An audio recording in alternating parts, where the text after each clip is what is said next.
So Burt was making around 130,000 in his last role, okay? And now, do you want to tell the people, you can give them a range how much you're making?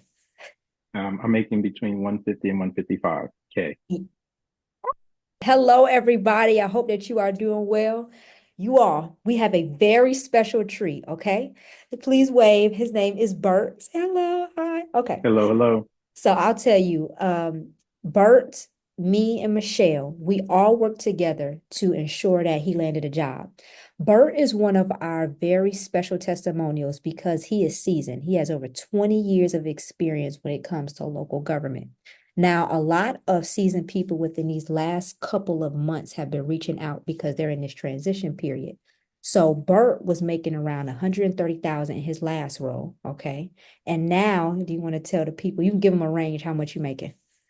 I'm making between 150 and 155K. So that's almost a 20K pay increase. Now, I will tell you this, there were some hurdles. There were a lot of interview preps, but for a lot of my seasoned people who you've been looking for a job, I mean, some of y'all 2 years, 8 months, 10 months, you've all had to move back in with parents. I want this to serve as motivation and how your resume and LinkedIn could transform your life. So, Bert, before we get started, just tell people, I mean, how were you able to stay in local government for 20 years? For Gen Z years, that's a long time. It's funny. When I first started out in my career, I didn't think I would be able to stay at one place more than a year or two. But as you grow older and you mature and you start thinking about retirement, you realize, you know what, I need to find myself a place. And so I ended up working for 20 plus years for the federal government in various law enforcement positions. And so it provided me with, at this point in time in my career, some stability. And that's what I was looking for. Excellent. Now, when Bert reached out to us, we connected on LinkedIn, and I've actually done his wife's resume and his wife's sister's resume, and Bert sent me and Michelle someone else. So I've had a lot of stories like that. People have sent me their whole families, okay, and they've gotten the results. Now, Bert, I want to talk about basically this journey. How long were you looking for a job? Okay, so my previous position with the local government, I was there for 4.5 years, and I was looking for um, more challenge and more responsibility. So literally, I'd been looking for over a year until I came across Cam on LinkedIn, and with her and Michelle's assistance, um, it helped me uh, hone in on my interview skills, on the right responses to various questions, and help me land the current position that I have. Excellent. I want to ask you month wise, were you looking for 8 or 6 months for a new job? Oh, it was over a year. Wow, it was over a year. Now, for somebody who has been working for 20 years, you get up 9 to 5, you go to work. How was that mentally for you? Because you were interviewing and getting interviews. Challenging, to say the least. But I kind of treated that process like an 8 to 5. I worked my regular job, and then in the evening, I'd be on various websites such as Indeed, LinkedIn, governmentjobs.com or governmentjobs.gov. Can't remember the exact website, but I basically treated looking for a position that met my needs and my requirements like a full-time job. Right. I've heard a lot of people, if they're not doing Lyft and if they're not doing Uber, they say, listen, they have some money stashed away. They are getting up 10 o'clock in the morning, 5 o'clock until 5 o'clock p.m. and they're applying and connecting with people like crazy. Now, talk to us about the interview process. When you were going through interviews, what was going on? I can tell you that because I'm in a management position and have been on the other side of the interviews, I kind of know the questions that are going to be asked and how to respond to them. But even though I knew those things, it still wasn't getting me over the hump. I did have a few job offers, but unfortunately, the job offers were what I considered below what I'd be willing to take, and so I had to decline a tough decision, but I had to make those decisions for the best for my family and myself. I agree because I'll tell you this. And again, if you are watching this and you've had to take a pay cut, I understand, pay the bills. It was one girl I was working with, And she told me, listen, come on, I was making 130. I think she was a project manager. And then she was like, listen, I've been looking for a job for 8 months. And she came to me, right? And she was like, I am now, well, let me not say I, but she said she is now working in retail, probably making about 60 to $80,000. So that's a significant pay cut.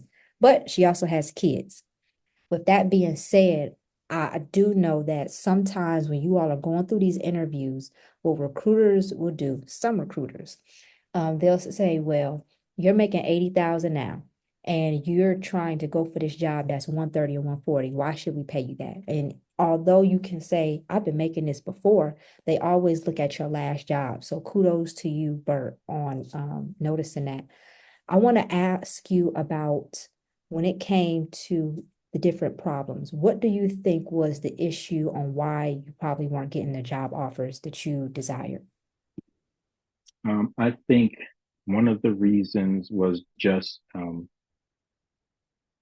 sometimes your experience may not fit exactly for the position that you're going for. And so when the recruiters see your resume out there, they don't really know what they have until they meet you.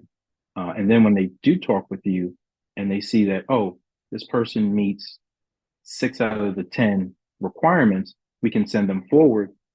That sometimes does you a disservice because you know that you probably can do all 10, but sometimes they have it in their minds. They want somebody that can do all 10 that's on their resume and says it. So you really have to be particular about the positions you're going for, unless you're going into a different field that you don't have an experience in. So that's what I found. I found that the positions that they were looking for me to hire me for didn't necessarily fit all of what I had to offer.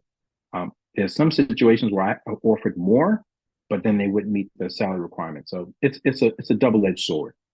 Right. And I want to ask you, when it comes to more seasoned candidates, because AI is a factor now, do you see that that is something that you're having to comb through or that you've had to learn? What are your thoughts on that?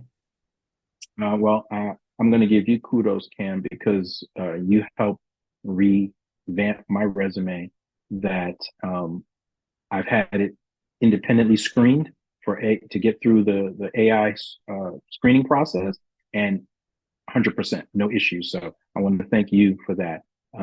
I have experienced that in the past, and probably when I first started looking, that's probably why I didn't even get to the interview stage. But since you revised and revamped my resume as well as my LinkedIn profile, I'm now still continuously getting hits from recruiters looking to reach out. So thank you for that.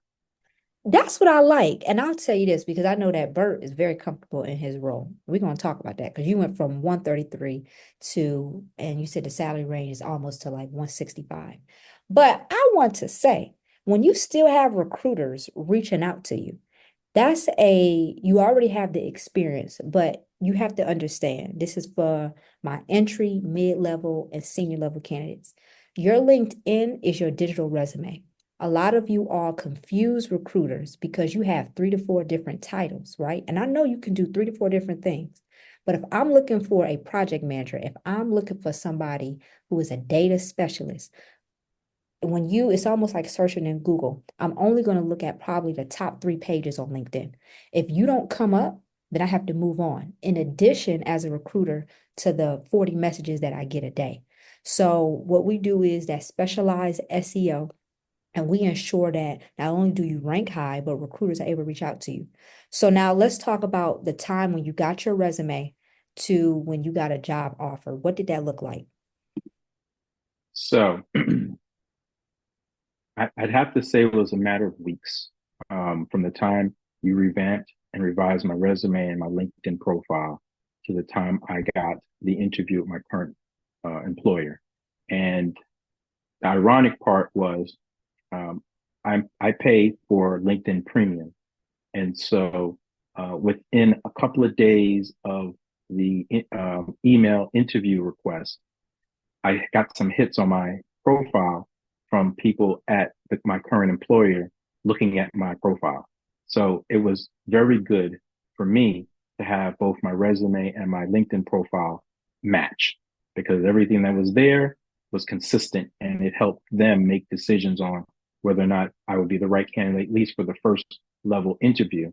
And then I was fortunate enough to use your and Michelle's interviewing experience to help me hone in on some couple of questions that I knew were going to come up. And I knocked it out of the ballpark. Yeah, and I'll tell you this much. Once they, you know, get rid of the preliminaries, they look at your resume, look at your LinkedIn. Anybody could put anything on there. Now, the second part that you all have to master is that interview. Okay. Those interview skills, they're even if you're on Zoom, they're looking at your eyes, they're looking at your voice, like looking, hearing your voice.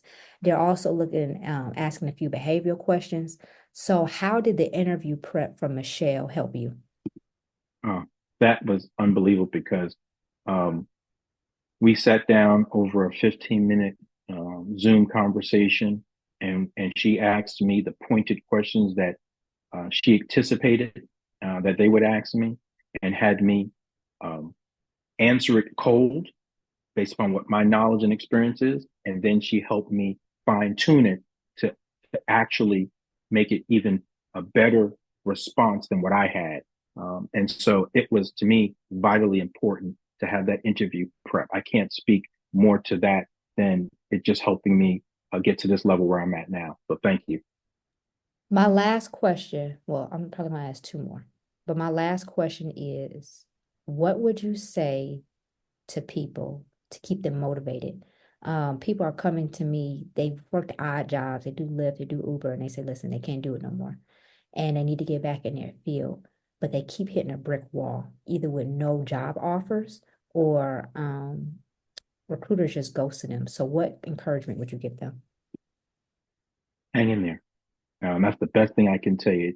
It sometimes seems like it's a large mountain to climb, but you just got to take it step by step, stay positive, stay engaged.